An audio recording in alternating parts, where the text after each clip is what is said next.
শঙ্কিত ছিলাম যে বিগত স্বৈরাচারের মতন আবার কিনা আবার একটা শুরু হয়ে যায় ব্যবসায়িক এলাকায়। কিন্তু আপনাদেরকে ধন্যবাদ জানাই, আপনারা সমস্ত ফেরার কারণে আমাদের ব্যবসায়ী ভাইরা উৎসবমুখর পরিবেশে একটা ভোট দেওয়ার সুযোগ পেয়েছে।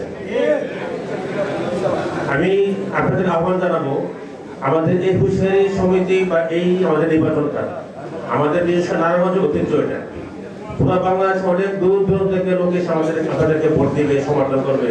পুরো বাংলাদেশে একটা পান কেন্দ্র আমাদের হুঁশিয়ারি এই ব্যবসাটা, মানে এই ব্যবসাটা সবসময় প্রাণবন্ত থাকে। প্রত্যেক ভোটার যেন, প্রত্যেক ব্যবসায়ীরা যেন স্বাচ্ছন্দ্য ব্যবসা করতে পারে, প্রত্যেক ভোটার যেন তার প্রত্যেক প্রতিবারই যখন নির্বাচন সময় হয় নির্বাচন ভোট দিতে পারে। এই জন্য ওই পরিবেশ সৃষ্টি যেন বজায় থাকে, এই জন্য অবশ্যই বিএনপির পক্ষ থেকে, ইসলামের পক্ষ থেকে, জামায়াতের পক্ষ থেকে আমরা সর্বাত্মক পথে চালাবো। তো তাই পাশাপাশি আর বলতে চাই, শুধু হুঁশিয়ারি সমিতি নয়, নারায়ণগঞ্জে যতগুলো ব্যবসায়ী পজিশন আছে প্রত্যেকটা ব্যবসায়ী পজিশনে এরকম জাঁকজমকপূর্ণ কৌশল নির্বাচন হতে হবে।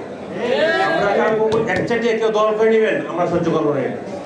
অবশ্যই আমরা রাজনীতি নেতৃবৃন্দ যেভাবে আজকে ঐক্যবদ্ধ আছি, এরকম আগামীতে সব স্থানগুলোতে ঐক্যবদ্ধ আমরা যেন একটা ব্যবসায়ী সুন্দরভাবে ব্যবসা করতে পারি এবং প্রত্যেকটা স্থানে যেন সুন্দর নির্বাচন সুস্থ পরিবেশ সৃষ্টি হয়, আমরা ওইটার অবশ্যই সদস্য থাকবো ইনশাল্লাহ। এই জন্য আমি আপনাদেরকে আহ্বান জানাবো, যে সমস্ত ভোটার ভাইরা আছে আপনারা আমাদের সুচিন্তিত মতামতটা যেদিকে স্বতন্ত্র প্যানেলের কারণেই আপনারা কিন্তু ভোটার সুযোগ পেয়েছেন। এই জন্য আপনারা সুচিন্তিত মতামত ভেবেচিন্তে দেবেন, কারণ ব্যবসা আপনারা করবেন অথবা আমরা আপনাদের ডাকলে আসবো। আপনাদের সুযোগ সুবিধা যে হয় ওইটা অবশ্যই খেয়াল রাখবেন। এবং বিগত দিনে যারাই অনেক পছন্দ নির্বাচন ছাড়াই আমলিক ফেসিসের মতন এই হুঁশিয়ারি সমিতি একটা হয়ে গেছিল, নির্বাচন না একটা দল করে দিয়েছেন। এই জন্য আপনারা এটা খেয়াল রাখবেন।